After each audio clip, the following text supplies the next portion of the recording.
Les grosses têtes de RTL rendront hommage ce mardi 20 juin 2023 à partir de 15h30 à Claude Sarraute, une des figures de l'émission, qui s'est éteinte ce jour à l'âge de 95 ans. Les grosses têtes en deuil.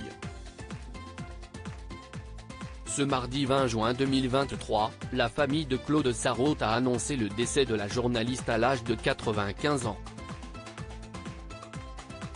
Depuis ce matin, les hommages se multiplient, à commencer par celui de Laurent Ruquier, animateur des grosses têtes sur RTL, qui a longtemps accueilli Claude Sarraute dans sa bande, que ce soit sur France 2, Europe 1 ou la station au logo rouge.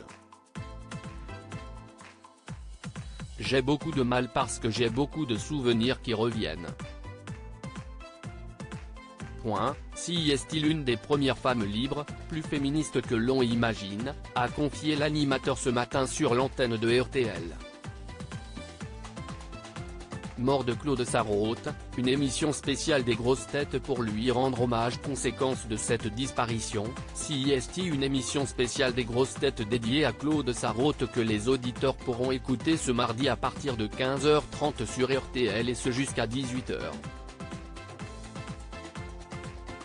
Les pensionnaires présents seront Vincent de Dienne, François-Xavier de Maison, Julie Leclerc, Franck Ferrand, Olivier de Kersauzon et Valérie Mérès.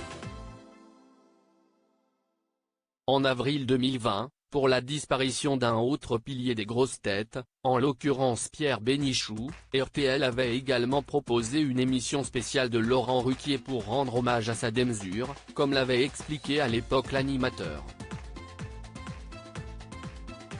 Mort de Claude Sarraute, sa dernière intervention sur RTL en 2019. L'émission des grosses têtes prévue cet après-midi diffusera peut-être de nouveau une des dernières interventions sur l'antenne de RTL de Claude Sarraute.